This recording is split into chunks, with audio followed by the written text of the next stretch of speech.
A Rhode Island-based company has now taken over a snowmobile maker. Defense contractor Textron says they've bought Arctic Cat in a deal valued at about $247 million. Your 2016 Arctic Cat ZR 6000 ran 50,000 miles without a major issue. Your buddy's 2019 model under Textron, engine grenaded at 3,000, belt shredded at 1,500, electrical system failed before the warranty expired, same sled, same name, completely destroyed. And here's the thing, that wasn't bad luck. That was deliberate. $247 million. That's what Textron paid in 2017 for Arctic Cat, a brand that survived bankruptcy, a brand whose customers literally bought it back from death in 1983 with their own money. And Textron murdered it in 7 years, not through bad luck, through cost cutting that killed quality, through price increases that alienated you, through broken promises to every dealer and employee who believed in them. This is a murder story disguised as a business decision, and I'm going to show you exactly how they did it. The torture started immediately. 2018, dealers opening crates and finding sleds with loose bolts, wiring harnesses that looked rushed, paint quality that wouldn't pass Arctic Cat's old standards, riders on forums asking, did anyone else's brand new sled feel cheaper? By 2019, it wasn't subtle anymore. Engine failures on models that should be bulletproof. The twin spar chassis that revolutionized handling, now cracking under normal use. Dealers submitting warranty claims that Textron rejected for bullshit reasons. Parts that used to arrive in days now taking weeks, months. And inside the Thief River Falls factory, engineers watched helplessly as Textron slashed budgets, cut R&D in half, then cut it again, asked them to design new sleds with the budget they used to spend on testing. When Yamaha announced they were leaving snowmobiling in 2022, Arctic Cat's team had solutions ready. New powertrains, innovations, a path forward. Textron looked at the proposals and said no, too expensive. And that's when the community knew. Textron wasn't trying to save Arctic Cat. They were bleeding it dry. But to understand why this betrayal cut so deep, you need to know what Arctic Cat was before Textron touched it. This wasn't just another snowmobile brand. This was a legend built on grit and innovation. It's 1960, Thief River Falls, Minnesota. A small farming equipment company called Polar Manufacturing builds their first snowmobile, the Polar 500. But there's a problem. The name Polar is already trademarked, so they rebrand. They choose a name that represents speed, agility, and the harsh northern climate they call home. Arctic Cat is born. The 60s and 70s become the golden era. While other manufacturers play it safe, Arctic Cat innovates. They introduce the first slide rail suspension, the first long-track mountain sleds, machines that push boundaries of what's possible on snow. And then there's racing. Team Arctic becomes an absolute force. They're not just winning races, they're dominating them. Cross-country, oval track, hill climbs. If there's a checkered flag, Arctic Cat is probably crossing it first. Riders start noticing something. Arctic Cats aren't just fast. They're different. They handle differently. They feel more connected to terrain. There's a personality to these machines other brands can't replicate. A community forms, not just customers, true believers, people who bleed Arctic Cat green. By the mid-70s, Arctic Cat is one of the top snowmobile manufacturers in the world. The future looks bright. But then 1981 happens. Oil crisis, economic recession, snowmobile sales collapse across the industry. Arctic Cat files for bankruptcy. The factory goes dark. It's over. Or so everyone thinks. Because here's where the Arctic Cat story becomes legendary. 1983. A group of former employees refuse to let the brand die. They pool their money, they buy back the assets, they rename the company Arctco and restart production in 1984. Against all odds, they bring Arctic Cat back from the dead. Think about that. Regular employees, not millionaires, not venture capitalists. Factory workers who love this brand so much they risk their own savings to resurrect it. The brand rebuilds through the 80s and 90s. New innovations, new victories, The community grows even stronger because they know what it means to almost lose something you love. By the 2000s, Arctic Cat is firing on all cylinders. They've got trail sleds, mountain sleds, utility machines. They're competing head-to-head with Polaris, Ski-Doo, and Yamaha. The twin-spar chassis revolutionizes handling. The M-Series becomes legendary in the mountains. The ZR dominates trails. And that Yamaha-powered Thundercat? An absolute weapon. Arctic Cat has survived bankruptcy. They've proven they can compete with the giants. The engineering team is world-class. The dealer network is strong. The community is fiercely loyal. Everything is clicking. Then 2017 arrives. Textron shows up with that check for $247 million. Textron isn't a snowmobile company. They're a massive industrial conglomerate. Aviation, defense systems, golf cars. They make billions annually. To Textron, Arctic Cat is just another asset, another line on a spreadsheet. The acquisition happens fast.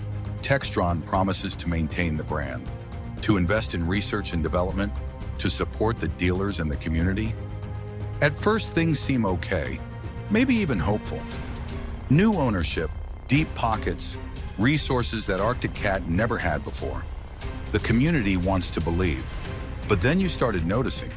Your 2018 sled felt different, not better, different, cheaper.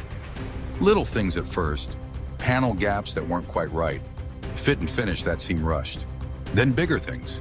The 2019 models had real problems, engine issues that shouldn't exist on a brand new machine, belt failures at low mileage, electrical gremlins that dealers couldn't diagnose. You took it to your dealer, same guy who'd been selling Arctic Cat for 20 years. He looked uncomfortable, said he'd submit a warranty claim. Weeks passed, Textron rejected it, said it was rider error. Your dealer knew that was bullshit. You knew that was bullshit. But Textron didn't care. Other riders reported the same experiences, forums filled with complaints. The 2018 and 2019 model years became known for quality issues.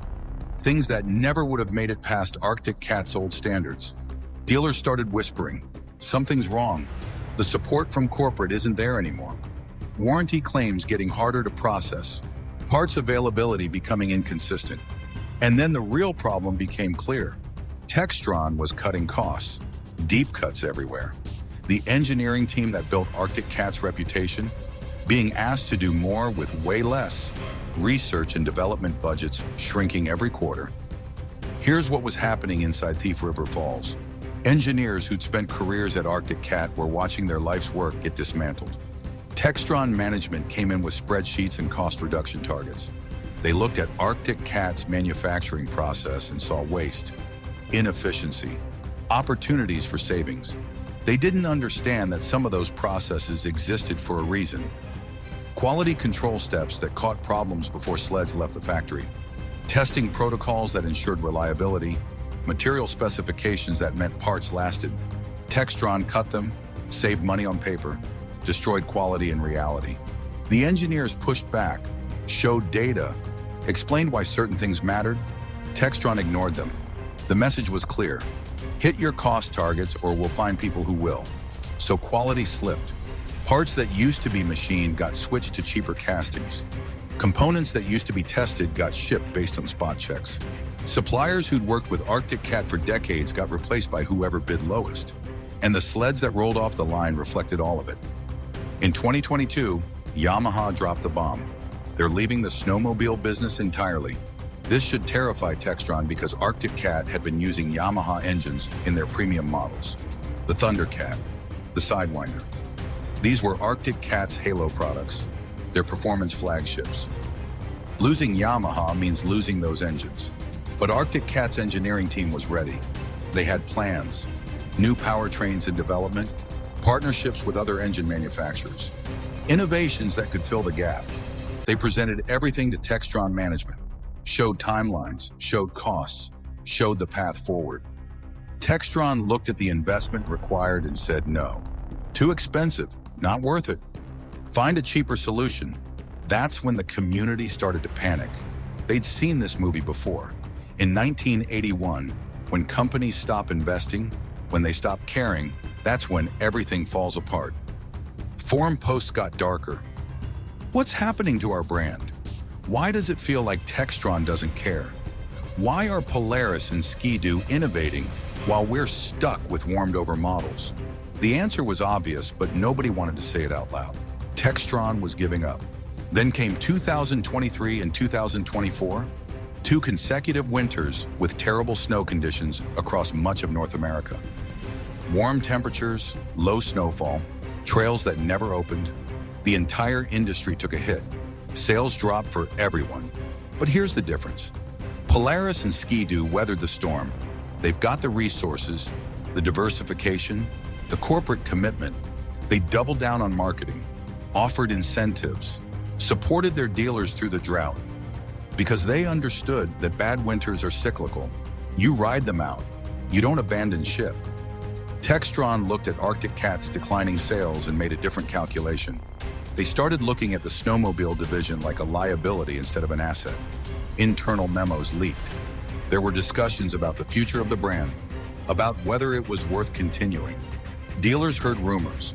Employees sensed the writing on the wall.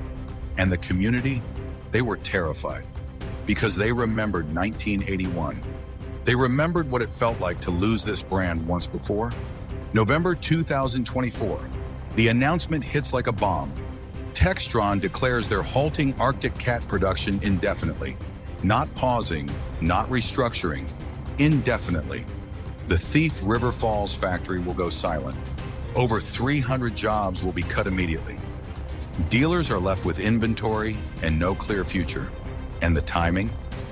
Right before snowmobile season, the one time of year when the community comes together to celebrate their passion. The betrayal is complete. This isn't a business decision. This is abandonment.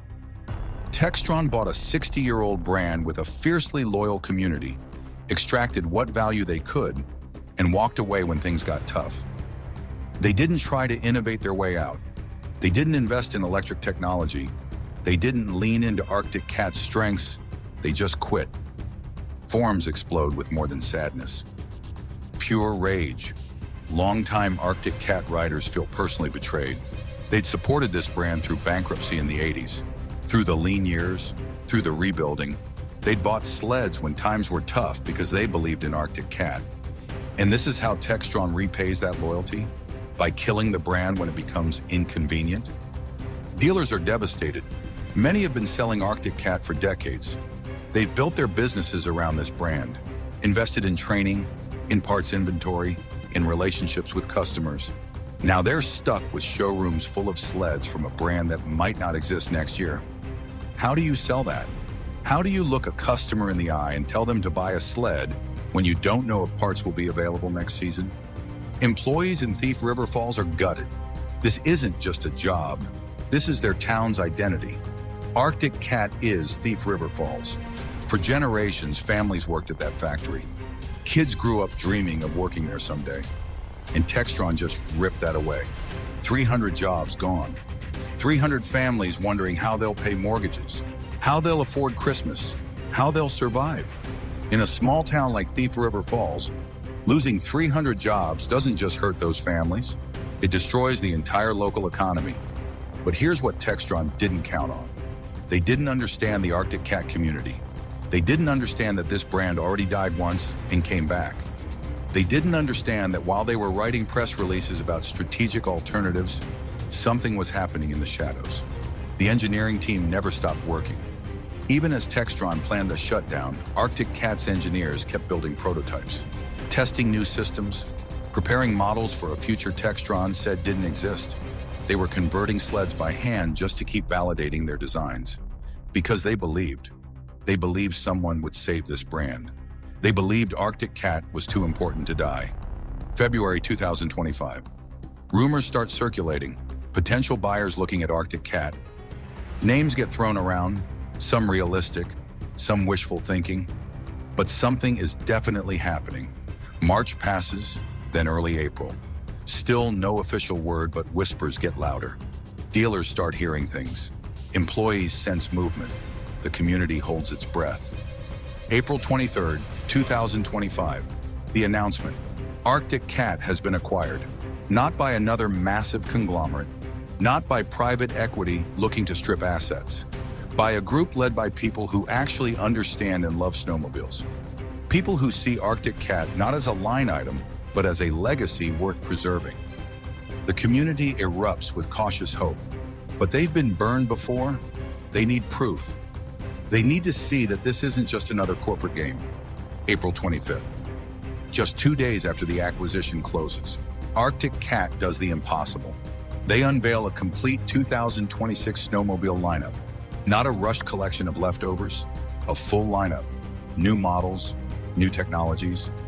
The EXT Special with electric power steering, the first two-stroke sled ever to have it. The Pantera 9000 with that glorious Yamaha turbo. A complete ZR trail lineup. Updated mountain sleds, everything. And those prototypes the engineers built in secret? They're ready for production scheduled to restart in August. Team Arctic Racing is coming back. The whole infrastructure being rebuilt.